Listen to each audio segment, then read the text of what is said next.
You probably know the feeling.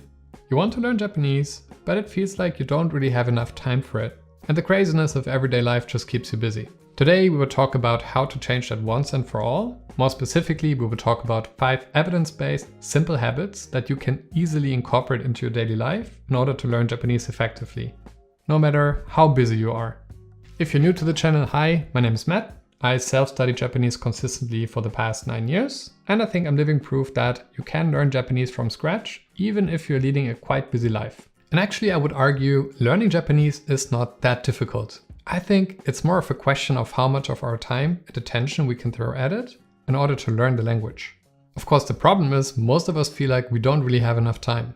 And it's been exactly the same for me. I mean, I've got a quite busy job, I got a relationship, I need to attend to my house, which I'm currently renovating, I need to make sure that I walk the dog, and I try to work out around 4 to 5 times a week. But I still really wanted to learn the language. So over the years, I actually discovered a few habits that were actual game changers for me once I started implementing them and actually led me to learn the language. And those habits, I think, were the reason why I was able to still learn the language while having a very busy life. So I hope that will be a game changer for you as well. Okay, let's jump right into it. Habit number 1 is stacking. And stacking has been an absolute eye-opener for me when I started to incorporate that into my daily routine. So what do I mean by stacking?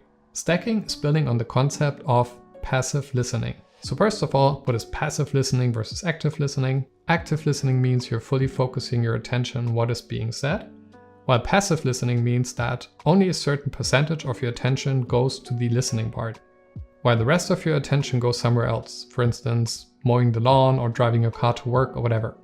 And I think this is super powerful because you don't have to actually find additional time to study Japanese or make that time. You just stack Japanese learning with activities that you would need to do anyway. So let's look at an example of how I use that throughout my day. So let's say I wake up at around 6:30, then I get ready, walk the dog for around 30 minutes while listening to Japanese podcast. I get home, have breakfast for another 30 minutes while continuing to listen to the podcast, get into my car, drive to work, which is another 45 minutes where I can continue to listen.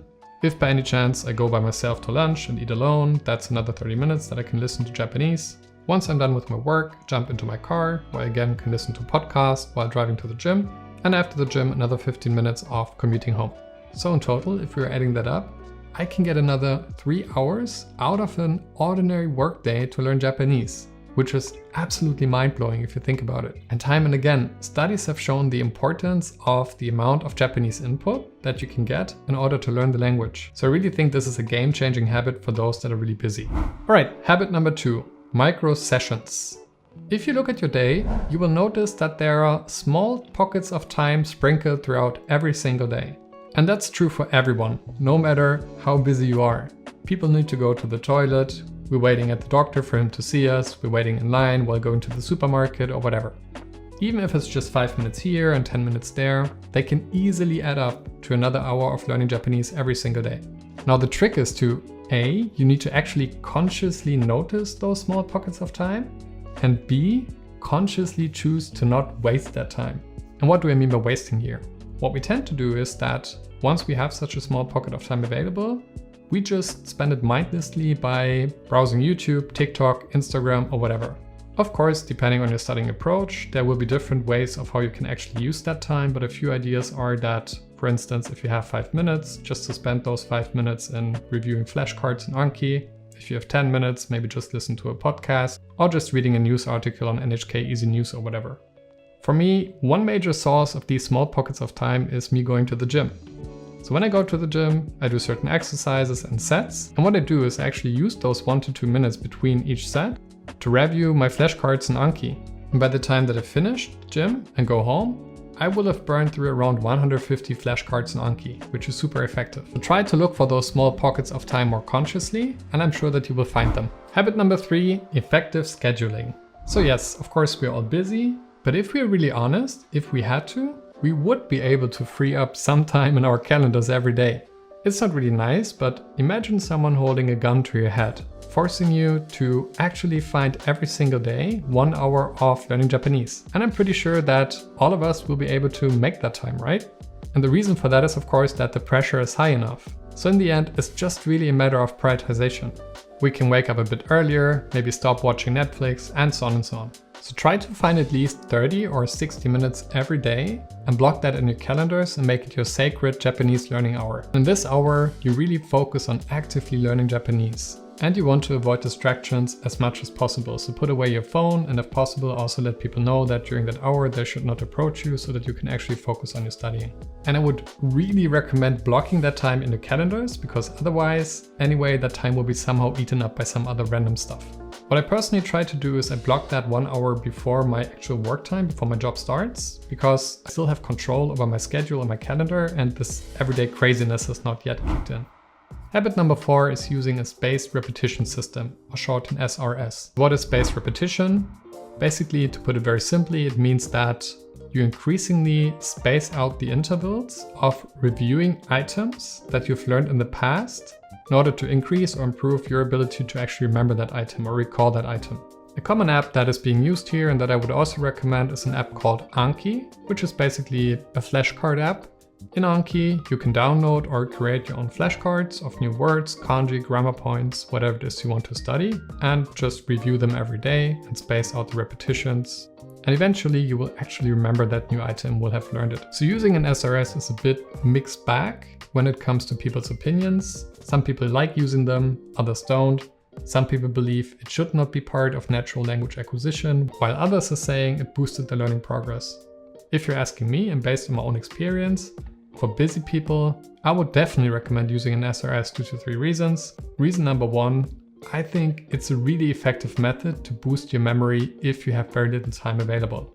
Of course, you could argue it's better and more natural to just get more and more input and not having to use such a system. But chances are, if you clicked on this video, you probably don't have the time to do that every single day. So using an SRS here is a really good way around that. Reason number 2 for using an SRS is it's a really good way to fill those small pockets of time that we discussed earlier. It's just so easy to use the 5 minutes of your bathroom break to just pop out your phone and go through a few flashcards in ANKI. And the third reason why I would recommend using an SRS, it's a great method to build daily routines.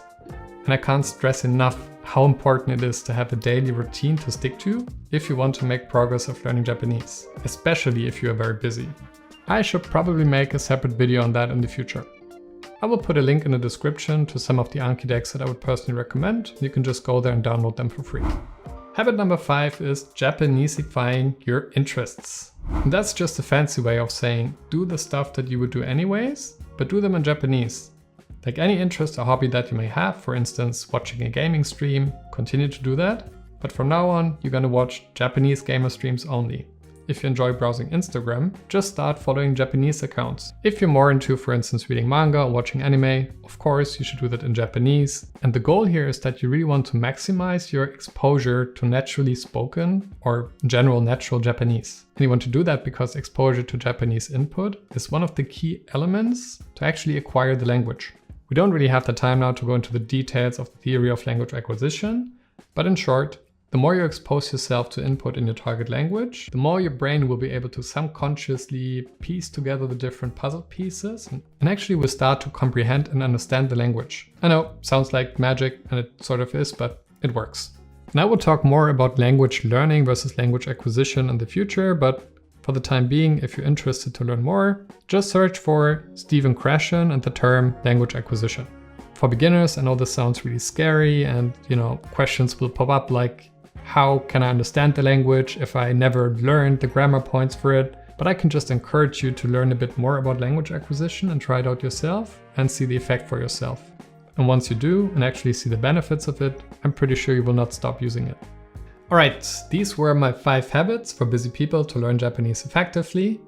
If you like this video and vibe with it, I would love you to leave a like and leave a comment on which of those habits you actually will take for you and incorporate into your own learning routine. And secondly, I recommend that you check out this video up here, where I talk about the biggest mistake that you can make when learning Japanese, and it's actually the biggest cause for people to quit learning Japanese. And I think especially if you're busy, there's a very high chance that you also run the risk of making this mistake yourself. And that's it. Thank you for watching and see you in the next one. Bye.